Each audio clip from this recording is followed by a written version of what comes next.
My mum's lamb shanks are a very impressive set and forget meal that will delight your guests or your partner.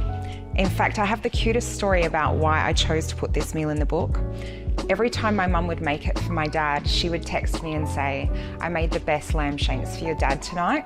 And then the next morning, my dad would text me and say, "Mum made the best lamb shanks for dinner last night." So I knew the Skinnies community had to have it.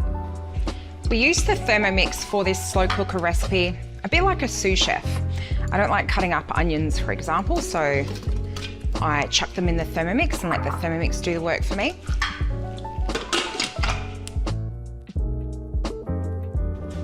And now we're going to add our capsicum. We've just got some large pieces. They cook right down when they're in the sauce. And a bit of olive oil. And we're going to saute that off with some salt. Now we're moving our sauteed onions and capsicums to our slow cooker. Now, if you don't have a slow cooker, you can use an oven-proof baking dish as well. We're also going to add our carrots and celery into the bottom of the slow cooker. We've cut them into pretty large chunks, and I've peeled my carrots, but you can leave them unpeeled if you like that texture. You can see the size of the celery. So they go into.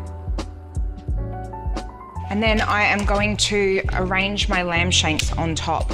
Now, I've got 4 beautiful lamb shanks here, but if you are only feeding a couple of you can do 2 lamb shanks. And you can actually go all the way up to 6 lamb shanks, depending on the size of your slow cooker.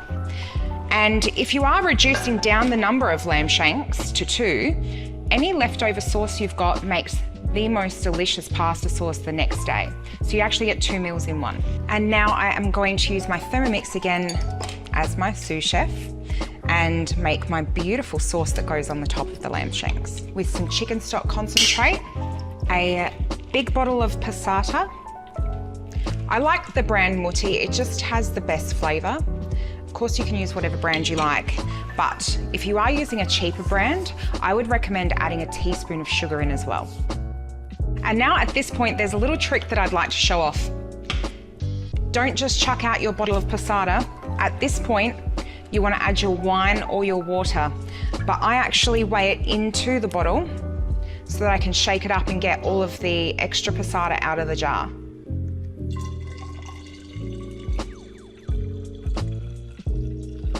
Now, we're using wine today, but if you're not a drinker or you're worried about serving this to kids, you can use water, of course. It is so yummy with water. Don't feel like you're going to miss out if you are using water. And that's going to go straight into my Thermomix bowl as well. And see that? All that yummy passata is not going down the drain. And now we have some herbs and some pepper. And I'm going to give that a quick mix up.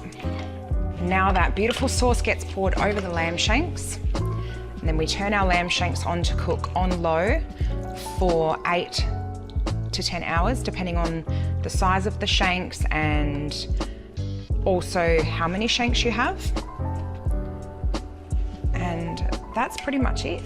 At this point in the cook, if you think that you'd like a bit of a thicker sauce, you can stir through some corn flour as an extra step and let it cook for another 15 minutes, and then it's perfect to serve.